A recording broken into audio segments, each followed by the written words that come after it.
Baik, kita masuk ke pembahasan yang termasuk rumit ya. Masalah wanita yang hamil dan menyusui. Wanita yang hamil dan menyusui. Silakan dibaca. Wanita yang hamil dan menyusui. Wanita yang hamil dan sedang menyusui serta merasa berat melaksanakan ibadah syam atau keduanya merasa khawatir mengganggu kesehatan bayinya bila tetap berpuasa, maka keduanya boleh berbuka dengan mengemban kewajiban membayar fidyah dan tidak ada kewajiban mengkodok bagi mereka. Hal ini mengacu kepada riwayat berikut. Baik, sebelum dibaca riwayat ini. Jadi ingat, kitab ini, kitab Syekh Abdul Azim Al-Wajiz ini banyak mengabaikan pendapat-pendapat ulama yang lainnya. Artinya beliau tidak menyebutkan adanya perselisihan. Karena memang ini buku fikih yang ringkas, yang tujuannya adalah menyebutkan mana yang rajih menurut penulis. Sehingga di sini beliau menyebutkan bahwasanya wanita yang hamil dan menyusui dan merasa berat bagi dia untuk melaksanakan ibadah puasa, khawatir mengganggu bayinya, janinnya, kalau dia tetap puasa maka dia boleh berbuka dengan mengemban kewajiban membayar fidyah saja, nggak punya kewajiban mengqadha. Kemudian disebutkan dalilnya. Coba dibaca dalilnya. Ani Ibni Abbasin radhiyallahu anhuma qala rukhasa li syekhil kabiri wal ajuzal kabirati fi zalika wa huma yutiqani sawma ay yuftira insya'a wa yut'ima kulla yawmi miskina wala qada'a alaihima thumma nusikha zalika fi hazihil ayati faman syahida minkum syahra falyasum wa thabata li syekhil kabiri wal ajuzil kabirati iza kana la yutiqani sawma wala hubla wal murdi'i iza khafata aftarata wa ta'amna kullay Wa at'amna, ini wa at'amata, yang ini aftarata wa at'amata kulla yaumin miskina. Dari Ibnu Abbas radhiyallahu anhu, ia bertutur, laki-laki yang sudah lanjut usia dan wanita yang sudah lanjut usia merasa amat berat untuk melaksanakan ibadah syam diberi keringanan untuk berbuka kalau keduanya mau, dan harus memberi makan seorang miskin setiap hari dan tidak boleh mengkodok. Kemudian ketentuan itu dihapus oleh ayat ini. Faman syahida minkumu syahro falyasumu. Karena itu falyasumhu. Karena itu, barang siapa di antara kamu hadir di negeri tempat tinggalnya pada bulan itu, maka hendaklah ia berpuasa di bulan itu. Dan tetaplah bagi laki-laki dan wanita yang telah lanjut usia, bila merasa berat menjalankan syam, dan wanita yang hamil dan menyusui yang merasa khawatir mengganggu kesehatan bayinya, agar berbuka, dan mereka harus memberi makan seorang miskin sebagai ganti tiap-tiap hari di mana mereka tidak berpuasa padanya. Barakallahu fiik. Ini ada terjemahan yang mungkin perlu diperbaikin ya. Penyebutan di sini laki-laki yang sudah lanjut usia dan wanita yang sudah lanjut usia merasa berat untuk melaksanakan ibadah siam diberi keringanan. Jadi wahuma yutiqani saum. Bukan berat sebenarnya. Mereka mampu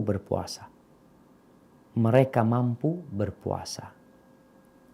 Ayyuftira, diperbolehkan bagi mereka untuk memberi makan setiap hari orang miskin, itu bagi yang mau gitu.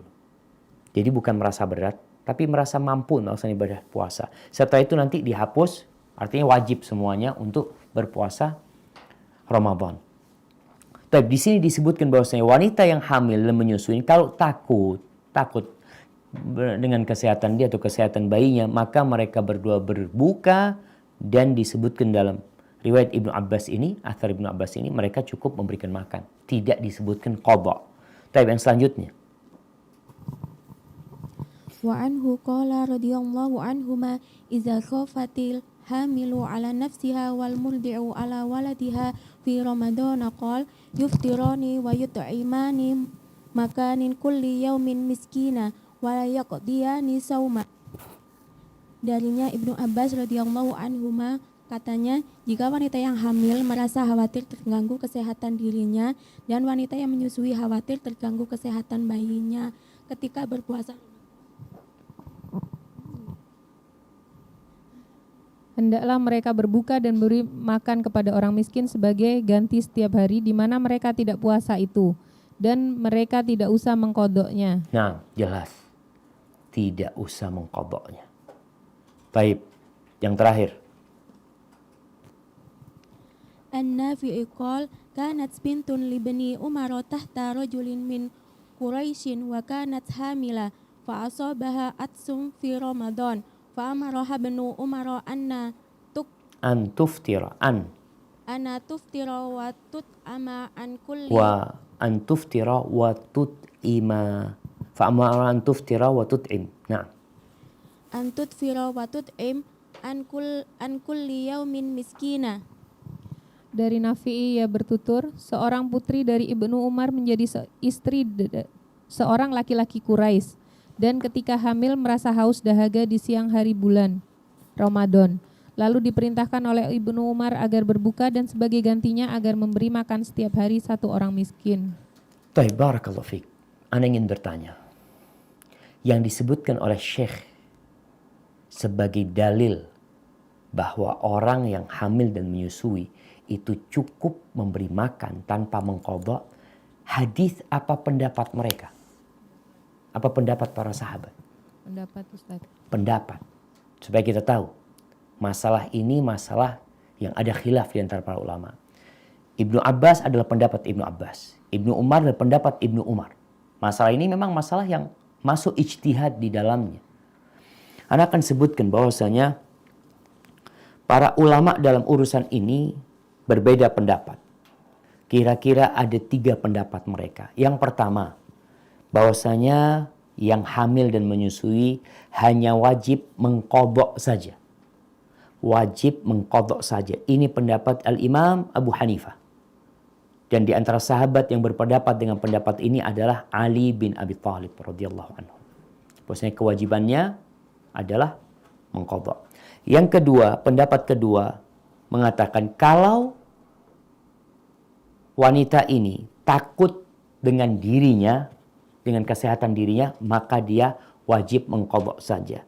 Tapi kalau yang dia takutkan itu adalah janinnya atau anak yang dia susuin, maka selain mengqadha, dia wajib memberi makan orang miskin, fidyah. Jadi kewajibannya qadha plus fidyah kalau takut dengan bayinya. Ini madhabnya Imam Syafi'i dan Imam Ahmad. Makanya di Indonesia yang dipakai ini.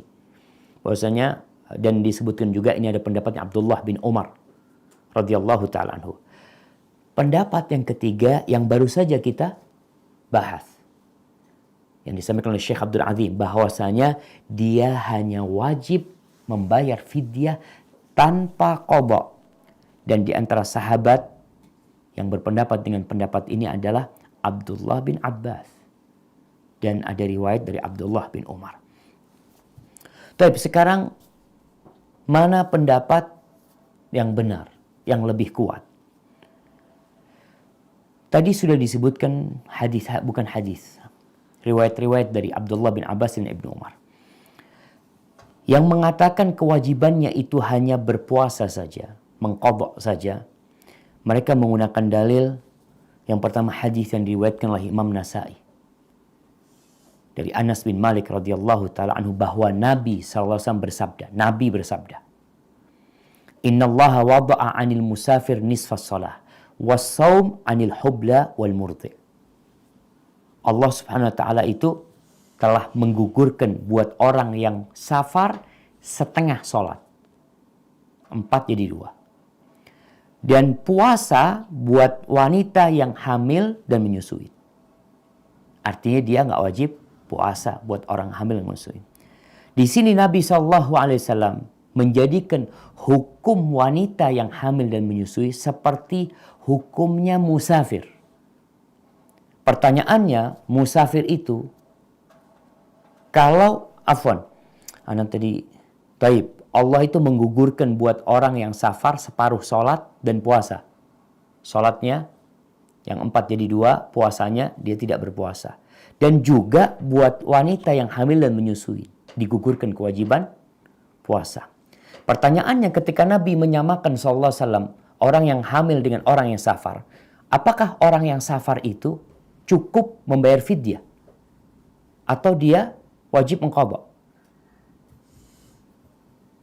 Ibu. Nah, mengqadha. Musafir itu walaupun digugurkan kewajiban puasanya, tapi kewajiban dia adalah membayar dengan mengganti puasanya.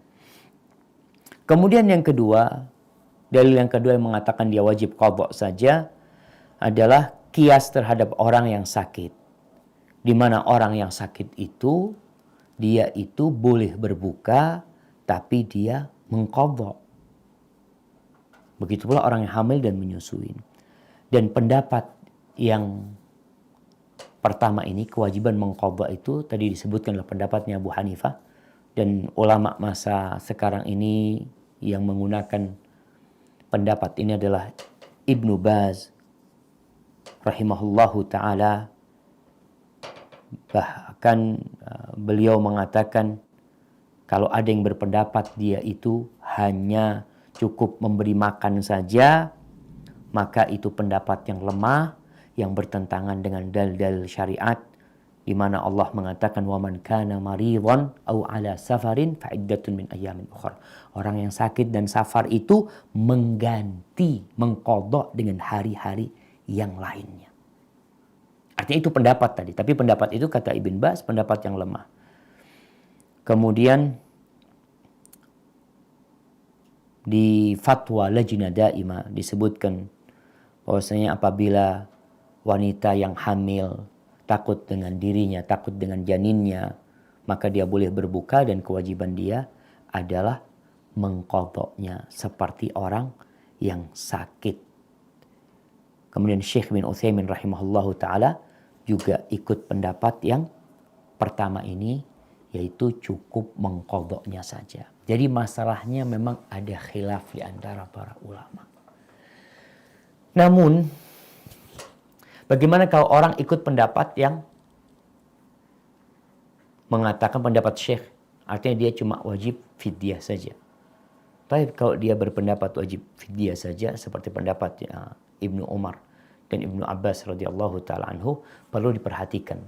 Ketika wanita ini sedang datang bulan dalam kondisi dia menyusuin, datang bulannya itu wajib diganti puasa. Dia ikut pendapat Ibnu Abbas. Gimana ketika dia datang bulan? Dia datang bulan memang nggak boleh puasa.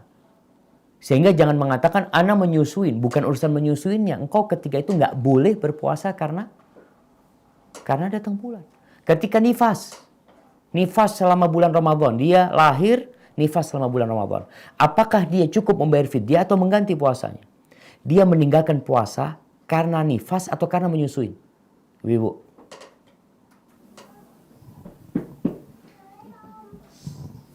Nah, Karena nifas. karena nifas. Berarti dia mengganti puasanya.